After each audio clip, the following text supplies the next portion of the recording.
So Selenium components are, we consider it as Selenium flavors, which means that the Selenium has 4 different flavors. We can say it versions also: IDE, RC, WebDriver, and Grid. So these are the 4 flavors which contains. So we will be discussing these in detail under each category. So initially we start with the IDE concepts.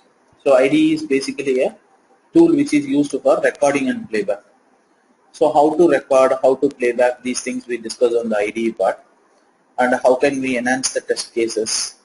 So what are the other options available in IDE, those things we will discuss. And then basically for RC, Selenium is capable of converting the code into multiple languages, multiple scripts. So Selenium can convert the code into Java, C#, Perl, Python, and Ruby. So as of now we selected Java. So basically we will be using the Java environment. So under the configuration we will be discussing how to set up the Java environment and what is the IDE we are going to use. So we will be using the IDE called Eclipse, as well as there are multiple IDEs similar to Eclipse, NetBeans, IntelliJ. There are 2 other things. So it depends on what we use. So we basically start with the explanation of Eclipse. So when we are about to write the program, so which means we have to be confident on Java. We have to be clear on Java and understanding the Java in better way. So we go with the core Java basics. So in the core Java basics, so as earlier said, we will be discussing only about the core Java, not the advanced Java like Springs or Hibernates will be included. Because in Selenium, we will be able to use only the core Java concepts. So Springs, Hibernates, these things are used for the development purpose. So we are not about to develop anything, we are about to test. So we need to interact with the application, that's all. So for that the core Java concept is enough. So what are the things we will be discussing in core Java in that sense? From the basic, how to create a project, how to create a class, what do we mean by a class, what is an object, what are the different types of methods and functions available in Java, how to create a method, how to create a function, and these things we discuss, and what are variables, what are the different types of data type Java contains. And then we go with the OOPS concepts. So as we know, abstraction, encapsulation, inheritance, polymorphism, and interface. These concepts we discuss. And then we go with the conditional statements and looping statements. And then how to declare an array, how to use an array concepts. And about the input-output streams, that is how to read a file, write a file, how to read an Excel file, how to write an Excel file, as well as how to connect to the database, how to handle the exceptions. So these things. So about the core Java, we will be discussing everything. And then we start with the RC. The reason why we discuss the core Java basics before starting RC is, so from RC, we will be writing the code on our own. So the language which we use for writing the code is Java. So that is the reason before we start RC, we get familiarized with the Java. And then we start writing the code in RC. So before starting the code in RC, we need to know how to identify the objects and other things. So we will be discussing something about the Firebug and Firepath. So these are some of the add-ons which is available in Firefox. How to use those add-ons we will be discussing. And then we start with the basic Selenium RC. So how to write a code in RC, how to do the test cases, how to prepare the test cases, how to provide the delay, wait time. So how to do the validations, what are the validation commands available, how can we debug the code and verify how it is functioning. These things we will be discussing on RC. In RC we won't be spending much time. The reason behind that is RC is deprecated now, so no one is using RC. RC is considered to be Selenium version 1.0. And then we will be moving to the WebDriver. So WebDriver is the one which is available now. It is also considered to be Selenium 2.0. So in this WebDriver, first we discuss about the difference between the RC and WebDriver. What are the advantages WebDriver provides, and how can I use multiple browsers, and how can I launch different types of browsers. Those things we will be discussing. And then we start with the framework concept. So framework in that sense, here we will be discussing about unit testing framework JUnit and testing framework called TestNG. So what is the use of those things? So how I can generate the reports, and these things we will be discussing in the framework concept. And then we will be discussing about the advanced concepts which are used for the purpose of handling the scripts. So handling the scripts means unwanted alert boxes may appear, or when we click on a link another window may appear. So how we handle these scenarios, or there may be multiple frames on a single web page. So how to handle this, and how to do the validation on WebDriver. So these things we will be discussing about the WebDriver.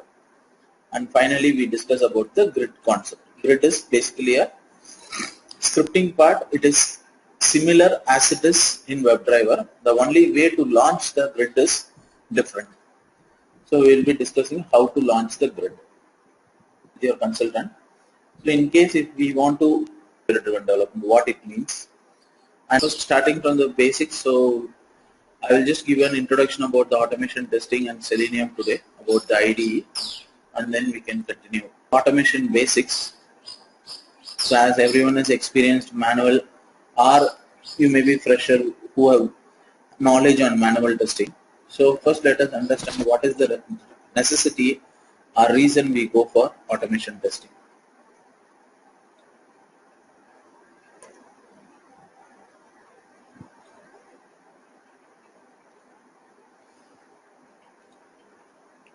So first let us understand what do we mean by test automation, because we know manual testing means I am going to test the application. So in what way the automation testing is getting different in that sense? The first thing is the process, whatever you do for manual testing is the same. So for manual testing, what are the things you will be discussing, or what are the topics, or what are the process we will be handling in that sense? You start with the requirement gathering, where you will be gathering the requirement from the BS, and then you do the analysis of the application which has to be tested, and then based on that you start the test design, and once the design is done you prepare the test plan, and then you prepare the test cases, and once the test cases are prepared you start executing the test cases manually, right? Test cases. So where here the automation will be included in that sense, in this case under the execution of test cases. So where when we are doing manual test cases, we will read the test case one by one and we will be doing, that is executing the test cases on the application under test manually. So instead of that, if I use any automation tool, any tool it may be, if I use any automation tools in order to perform the execution, then it is considered to be automation testing. So which means execution of test cases is nothing but you are going to perform the user actions. So in order to perform the user action, if I use any of the automation tools, then it is considered to be an automation testing. So that is what we have described here as process of automating the steps of manual test cases using an automation tool. So where instead of you executing, a tool is going to execute. So what is the reason we are going to use a tool in order to do the execution in that sense? The main reason is in order to reduce the time taken for manual testing. Because you know that in real time, when we are working on a real-time projects, we will be testing the application in multiple environments. So probably each and every organization have multiple environments, like we have QA, regression environments, or dev environment, QA environment, pre-prod environment, that is pre-production environment. So like that we have multiple environments. So we may require to test in all the environments. So whenever a product is released from the development phase to testing phase, we start writing the test cases and everything is done. So how many times I will be executing the test cases means, first as the developer completes his development, he will be moving the build to QA. So which means developer will work on the dev environment, and for testing purpose he will move to the QA environment. So on the QA environment, you do a round of testing. That is, you execute all your test cases and you identify the errors and you provide it to the developer. So he is going to fix it. So once all the fixes are done, he may be releasing it on the QA environment, or once it is confirmed that the product is moved to the next environment, he will be moving it to the IT environment or pre-production. So when he moves to multiple environments as a tester, our role is to perform the same test case execution of it. So however, there is no change in our process. We are going to execute the same set of test cases in different environments again and again. So in order to avoid the repeating process, so manually it may take 8 hours for running some 200 test cases. So in 3 environments, if I'm going to run, almost 24 hours is spent only under the execution. So in order to reduce it, so for 200 test cases, Selenium may take some 4 hours, whereas QTP may take some 4 hours or 2 hours. So it depends on the automation tool, but it is more or less, not more or less, sorry, it is comparative to manual testing, it is very less. So in that case, to shorten the entire testing life cycle, we will be going for automation testing. That is the only reason we go for automation testing. So when we say automation testing, initially the automation testing was used only for the regression phase. So we know what is regression testing. So regression testing is where we have to verify because of any change in a, or because of any change request or enhancement which is done on a particular module is impacted to other systems, impacted to other modules. For example, you may be having an application for booking a flight. Consider that it has a modules like booking,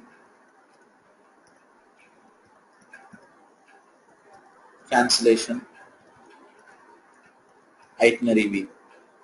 So in that case, if there is a change which is happening on the booking module, so you need to verify because of the change which is done on the booking module, is there any impact created on the other modules? That is why even on manual you will be doing the regression testing. Regression testing is nothing but you are going to execute the same set of test cases for the other modules in order to find because of the change which is done on the booking module, does the cancellation module and the itinerary module is impacted in any way.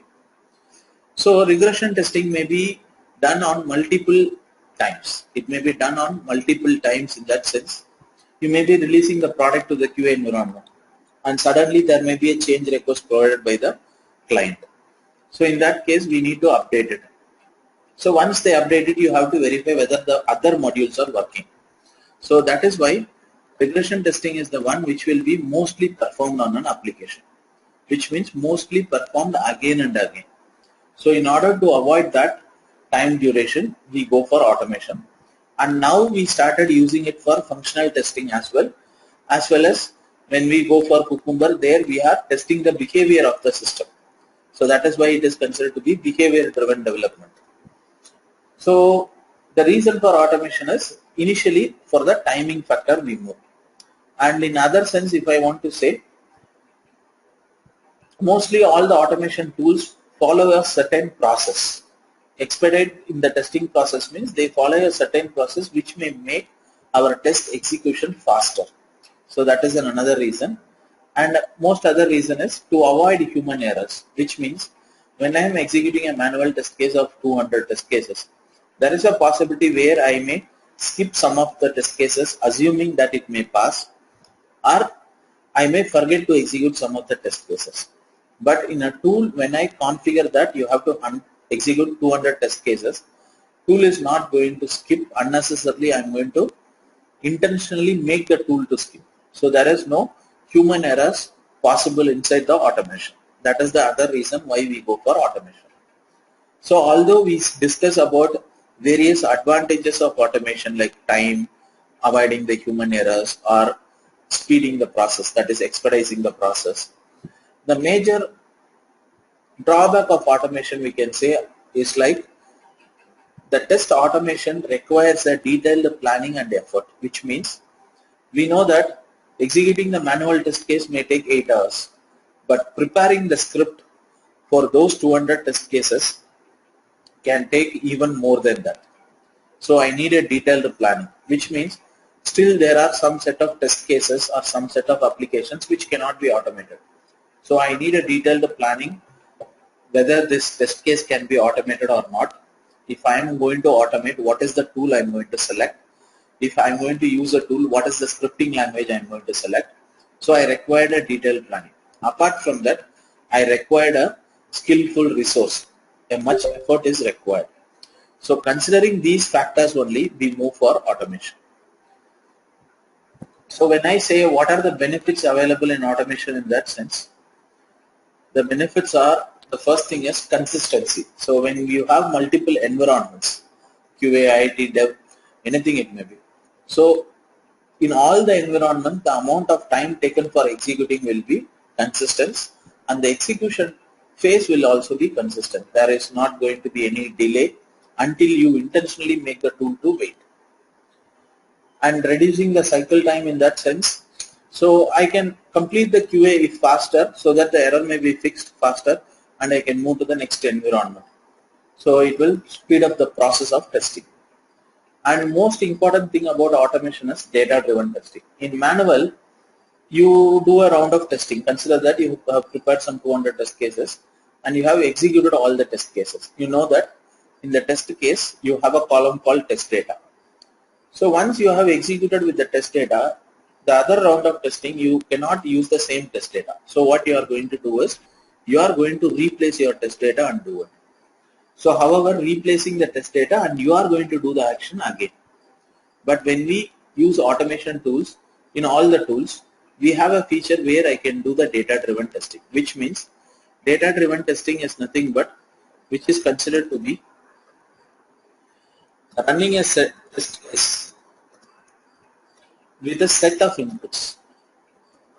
Set of input means if I want to test the login with valid credentials, invalid credentials, instead of doing each and every time, I just add all the inputs, whatever I need to test in an Excel sheet, or it may be on a text file, and we do a looping inside the automation tool. Either it may be QTP or Selenium, any tool it may be. So data-driven testing is possible in automation testing. And repeatability, so if I am moving to multiple environments, it is not necessary for each and environment we have to create a script. So once you create the script, it can be used in multiple environments, because you know the only difference between environment is URL. The other objects of the application remains the same. So I can repeat the same set of test cases on multiple environments. Coverage, as it is an automation tool, it is not going to skip anything until we intentionally do it. Since it is a tool, we can rely on the tool. Reusability in that sense, consider that in your manual testing, you have prepared a functional test case. Now you are about to prepare a regression test case. So how do you prepare? We do not generate everything newly. So if certain functional test cases are already available, we copy that and we reuse it. In the similar way, if we have done the functional testing using any tool, and in the same tool, if I am going to do the regression testing, I am not going to create all the test scripts again. Instead of that, I will be reusing the existing test cases and I will be generating my script. This is considered to be reusability. Okay.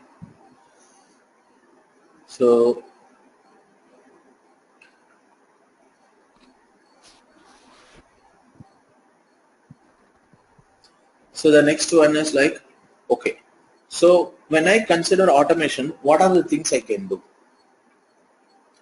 So when you are doing a manual testing, you do a round of smoke testing. What is the reason we do smoke testing? In order to verify whether the application is suitable for testing or not, whether I can proceed with the testing or not. That is the reason you provide or you do smoke testing. Similarly, when I need to automate an application, what is the condition? What are the factors I should be considering for automation? So the first one is I have to verify the stability. The reason behind that is when you are testing an application in automation than manual testing, the execution will be faster.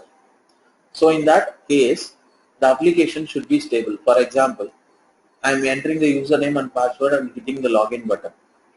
So the application should respond me with a stable time. It may take more time or less time. I don't worry about it. But if consider that on the QA environment, it is taking 10 seconds. So most probably in all the environments, it should be taking between 10 to 12. So there should not be much difference. The reason is, so whenever I write the script, I will be giving some wait time, considering that 12 seconds. But for each and every environment, it is differing. Consider that on the QA, it is taking 10 seconds. On the pre-prod, it is taking 40 seconds means. So again, I cannot go inside the script and change it. So probably the application should be stable. So then only I can go for automation. So the first factor we should consider is application is stable or not. And once we complete it, then we have to consider how many regression cycles I am going to perform. Because as I earlier told, when I am considering the automation testing, the amount of time I am going to spend and the effort I am going to utilize is more, because I have to generate the script, everything. So spending that much time in writing the script and number of resources in preparing the script, but the regression suite is going to be executed only once, means there is no use in spending that much effort on preparing the automation. So we have to consider how many cycles I am going to do the regression testing. At least am I going to do the testing more than 3 times? Then I can go for automation testing. And then compatibility of application platform with the testing tools, which means, so now you are starting to learn Selenium. Okay. Now you are provided with a window application to test, a desktop applications or a client server architecture. Will we be able to test? Means no, because the application which they provided is not supported by Selenium. So in that case, whatever the application we are going to consider for automation, we have to verify whether it is supported by the tool or not. Because there are some applications which will be tested by Selenium and which cannot be tested by Selenium. Similarly, in QTP also. So we have to compare the application platform and the tool, whether we can test it or not. And then cost benefit analysis, ROI, in that sense, return on investment. So which means, for example, I am procuring a commercial tool. Consider that I am procuring a QTP for 8 lakhs. Single seat license cost around 8 lakhs. In that sense, so I am spending more than 8 lakhs for testing, because apart from procuring a tool, I have to use my resources. So for that I have to pay for manual hours also. So implementing all these things, I am spending some 10 lakhs on testing. So do I get return anything? So I have to, from the perspective of management, we have to discuss on this also, return on investment. So if we are going to invest 10 lakhs, so do we get anything on testing? So we have to verify that also. And then availability of skilled resources. Consider that you have a team of manual testers, but you have planned to start automation. Then who is going to do the script without the resource available? So we have to consider the skilled resources also. So if these 5 factors are considered and they are satisfied, then you can go for automation, or else it is definite that at any circumstances I cannot go for automation. And then when considering, okay, all the 5 factors have been satisfied, so can I start automation? Means no. So we need to verify whether all the applications can be automated. So when can I apply the automation? So when automation is applicable. So we have to understand that. The thing is, when you are going to do a regression testing, and that regression testing is going to be long. Long means it is going to be some 200 or 100 test cases. And it is going to be an iterative process. Iterative process means you are going to execute again and again, either on a daily basis or a weekly basis or a monthly basis. But it is going to be an iterative process. Then I can go for automation testing. Okay. And then Okay, so if the application has planned for multiple releases and builds, consider the Gmail application. So what they are doing, on every month or every 3 months once they are releasing a new build. So what happens, whenever they are releasing a new build, as a tester, it is required to test whether the core functionality of Gmail is working or not. So whenever a new build is released, before the release, they have to test the earlier modules like sending the email, receiving the email, chat, is whether working or not. So in that case, I can apply the automation. If it is a long service-based applications, consider that if it is a banking applications. So it is a very long application which has been created some 10 years before and it has been maintained for 10 years. So there may be a small enhancement. For example, they may added a credit card. So in that case, they may be adding a credit card module. So when I am testing the credit card module, it is necessary we have to do the regression also. So in that cases, we can do the automation because it may be happening on a regular basis. So we can go for automation. And wherever test repeatability is required, repeatability means if it is confirmed that you are going to do the testing on various environment for multiple times, you are going to repeat the test cases for more than 2 times, 3 times, then you can go for automation. These are the cases only where we can go for automation. For a single time, we don't go for automation. For only one time, I'm going to test the product and release it. So there is no scope of automation there. And then moving to the automation testing process. So what is the process we follow? As I earlier said, your manual testing process is this much. This all. Requirement, you are gathering the requirement from the BA or the client, and based on that you are planning your test. So how I am going to execute, what are the different types of testing I am going to do, and based on the test plan you prepare the test cases, execute it, and report the defects. So this is your manual process. In similar way, I have an automation process. So what is the process in that sense? The first thing is feasibility analysis. Whenever an application is given to you for testing, so first I have to verify whether the application is feasible for automation or not. The reason is there are till now few specifications or few functionalities which cannot be automated or which required more integration to be done. So for example, a simple case. If you remember that in your Gmail and all, you will be receiving on the registration page, CAPTCHA images will be identified. CAPTCHA images is nothing but an image with words. So seeing that, you will be typing on the text box. So it will confirm whether it is a robot or a human. And some websites require a mobile OTP, mobile one-time passwords. So we have to integrate the mobile with our automation, which is not possible. So these are the things which cannot be automated till now. So if our application has these kind of things, then we have to consider. So for example, in real time, if we have some 10 pages of a site, and on the last page I find this CAPTCHA image, means I will raise my development team, okay, you release a page without a CAPTCHA image, so let me test all the 10 pages automation, and then after including the CAPTCHA alone, you can do the manual testing.